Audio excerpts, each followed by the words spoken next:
আসসালামু আলাইকুম রহমতুল্লাহি ওয়াবারাকাতুহ। দিনী ভাই বোনেরা, আমি আশা করি আল্লাহ তাআলার অশেষ রহমতে আপনারা ভালো আছেন, সুস্থ আছেন। আলহামদুলিল্লাহ। আজ আলোচনা করব এমন একটি ছোট্ট জিকির নিয়ে, যে জিকিরটি আমরা প্রত্যেক নামাজের পরে অন্তত কষ্ট করে হলেও একবার পড়ব। আল্লাহ তাআলার আরশ পর্যন্ত কাঁপতে থাকে এই জিকিরের ওসিলায়, এবং ফেরেশতারা আপনার জন্য দোয়া করতে থাকেন যতক্ষণ না আপনার দোয়া কবুল হয়। অত্যন্ত পাওয়ারফুল একটি আমল। আশা করছি আপনারা আজকের পর থেকে নিয়মিতভাবে করবেন। ইনশাআল্লাহ রব্বুল আলামিন আপনার দোয়া কবুল করবেন। মনের মধ্যে শতভাগ বিশ্বাস নিয়ে ভিডিওটি সম্পূর্ণ দেখুন। কোরআনে আল্লাহ রব্বুল আলামিন বলেন, তোমরা আমার কাছে দোয়া করো, আমি তোমাদের ডাকে সাড়া দিব। সূরা গাফিরের ৬০ নম্বর আয়াতে বলা হয়েছে। তাছাড়াও রাসূলুল্লাহ সাল্লাল্লাহু আলাইহি ওয়াসাল্লামও বলেছেন, আল্লাহর কাছে সবচেয়ে নিকটবর্তী বান্দা হয় যখন সে সিজদায় থাকে, তাই সিজদায় বেশি বেশি দোয়া করো। এটি সহিহ মুসলিম শরীফের একটি হাদিস। তাহলে হাদিস থেকে জানা যায় নামাজের পরে দোয়া করার সময়গুলো অত্যন্ত বরকতময়, কারণ নামাজ শেষ করে বান্দা যখন হাত তোলে তখন তার হৃদয় সবচেয়ে বেশি খাঁটি ও বিনয়ী থাকে।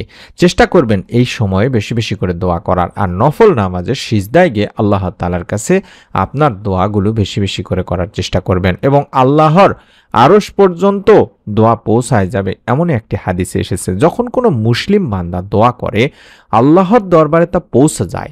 কখনো দেরি হয়, কখনো সাথে সাথে কবুল হয়, আর ফেরেশতারা ক্রমাগত তার জন্য দোয়া করতে থাকে। এটি তিরমিজি শরীফের একটি হাদিস। তাই আল্লাহর আরশ কেঁপে ওঠা মানেই হলো আল্লাহ বান্দার দোয়ার প্রতি বিশেষ মনোযোগ দেন।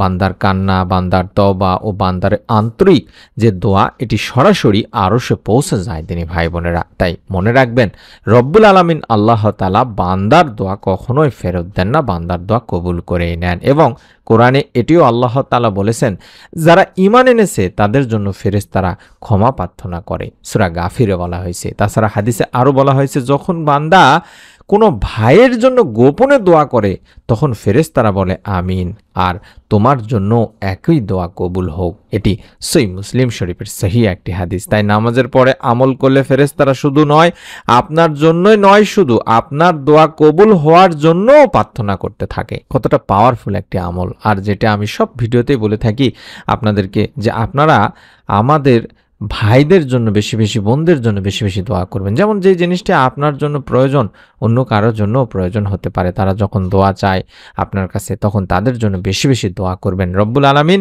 আপনার দোয়া কবুল করবেন। আপনার জন্য ফেরেশতারা দোয়া করতে থাকবেন, যাতে করে আপনার মনে নেক আশা বা আপনার দোয়া কবুল হতে থাকে। কতটা পাওয়ারফুল কথা দিনী ভাই বোনেরা। আমি আশা করছি আপনারা মনোযোগ দিয়ে ভিডিওটি সম্পূর্ণ দেখছেন এবং আমলটি করবেন এই উদ্দেশ্য করে ভিডিওটি দেখছেন। একবার হলেও আপনারা আমলটি অবশ্যই অবশ্যই করবেন দিনী ভাই বোনেরা। আর প্রত্যেক নামাজের পরে কিছু সহজ আমল আছে, জিকির আছে, যেগুলো আমাদের অবশ্যই করতে হবে। যে আমলগুলো করলে আপনার দোয়া আল্লাহর আরশ পর্যন্ত পৌঁছে যাবে। তার মধ্যে প্রথম ১ নম্বর আমল হলো আস্তাগফিরুল্লাহ। কম করে হলো ৩ বার পড়া। নামাজ শেষে ৩ বার বলবেন আস্তাগফিরুল্লাহ, আস্তাগফিরুল্লাহ, আস্তাগফিরুল্লাহ, এভাবে ৩ বার পড়বেন। ২ নম্বর হলো আয়াতুল কুরসি পড়া। প্রতিটি নামাজের পর পড়লে জান্নাত ছাড়া আর কোনো কিছুই আপনাকে আটকাতে পারবে না। তাই চেষ্টা করবেন প্রত্যেক ফরজ নামাজের পরে অন্তত একবার করে হলেও এই আয়াতুল কুরসি পড়া, এবং জিকির করবেন সুবহানাল্লাহ ৩৩ বার, আলহামদুলিল্লাহ ৩৩ বার, আল্লাহু আকবার ৩৪ বার। রাসূল পাক সাল্লাল্লাহু আলাইহি ওয়াসাল্লাম নিজ কন্যা ফাতিমাকে এই আমল শিখিয়েছিলেন। বুখারী মুসলিম শরীফের একটি হাদিস। এবং বেশি বেশি করে পড়বেন, অন্তত ১০ বার কম করে হলেও পড়বেন লা ইলাহা ইল্লাল্লাহ, লা ইলাহা ইল্লাল্লাহ, লা ইলাহা ইল্লাল্লাহ, এভাবে পড়বেন। এটি পড়লে বড় বড় গুনাহ মাফ হয়ে যায়। এটি বুখারী মুসলিম শরীফের একটি সহিহ হাদিস। এবং দোয়া কুনুত বা ব্যক্তিগত দোয়া, যা মনের আশা পূরণের জন্য আল্লাহ তাআলার কাছে চাইতে পারেন। আপনারা মন থেকে খালেস নিয়তে আপনারা আমলটি করবেন। শুধু দোয়া পড়লেই হবে না, দোয়া কবুল হওয়ার কিছু শর্ত মানতে হবে। যেমন হালাল রিজিক খেতে হবে দিনী ভাই বোনেরা। আল্লাহর প্রতি পূর্ণ বিশ্বাস রাখতে হবে, অধীর না হওয়া অর্থাৎ অধৈর্য না হয়ে যাওয়া। দোয়া কবুল হতে সময় লাগতে পারে।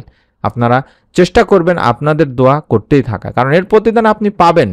যে আমলের প্রতিদান পাওয়া যাবে আপনি শিওর, সেই আমল কেন বন্ধ রাখবেন বলুন? সঙ্গে সঙ্গে না পারলেও রব্বুল আলামিন আপনার জন্য যখন কল্যাণকর হবে তখন অবশ্যই আপনাকে দান করবেন। এবং অন্য মুসলমানের জন্য দোয়া করা, যেটা আবারও বললাম, এতে ফেরেশতারা আপনার জন্য একই দোয়া করবেন। তাই বেশি বেশি করে দোয়া করবেন অন্য দিনী ভাই বোনদের জন্য। হযরত উমর রাদিয়াল্লাহু তাআলা আনহু এমনটি বলেছেন, আমি জানি না আমার দোয়া কবুল হলো কিনা, তবে আমি এতই খুশি যে আল্লাহ আমাকে দোয়া করার তৌফিক দিয়েছেন। কতটা পাওয়ারফুল কথা। এক সাহাবী বলেছিলেন, আমি যখনই নামাজ শেষে দোয়া করেছি, আল্লাহ হয়তো সাথে সাথে দোয়া কবুল করেছেন, নতুবা আমার জন্য তা থেকে উত্তম কিছু রেখেছেন। এটাই আমাদের ইমানের শক্তি হওয়া উচিত দিনী ভাই বোনেরা। আমি কথাগুলো বলছি, মনোযোগ দিয়ে মন থেকে শোনার, মন থেকে বোঝার চেষ্টা করুন, তাহলে আপনাদেরকেও আল্লাহ তাআলা বোঝার চেষ্টা করার তৌফিক দান করবেন। তাই প্রতিটি নামাজের পরে, প্রত্যেক ফরজ নামাজের পরে আস্তাগফিরুল্লাহ বলুন, আয়াতুল কুরসি পড়ুন এবং মন থেকে দোয়া করুন। আল্লাহ আমাদের সকলের দোয়া কবুল করুন আর ফেরেশতাদের দোয়ায় আমাদের অন্তর্ভুক্ত করুন, আমিন। ভিডিওটি ভালো লাগলে অবশ্যই লাইক দিবেন, কমেন্ট করবেন, অন্তত বন্ধু বান্ধব ভাই বোন যারা আছে, আত্মীয় স্বজন, তাদেরকেও ছোট্ট ভিডিওটি শেয়ার করে দেবেন। প্রতিদিন আমরা এই আমল করে থাকি, প্রতিদিন আমরা আপনাদেরকেও ভিডিওগুলো দেওয়ার চেষ্টা করে থাকি। আপনারাও আমলগুলো প্রতিদিন করবেন, প্রতিদিন আমলগুলোর বিষয় নিয়ে আপনাদের আত্মীয় স্বজনদের সাথে আলোচনা করবেন। নতুন ভিডিও পাওয়ার জন্য অবশ্যই অবশ্যই আপনারা চ্যানেলটি সাবস্ক্রাইব করে পাশে থাকবেন। সকলে ভালো থাকুন, সুস্থ থাকুন।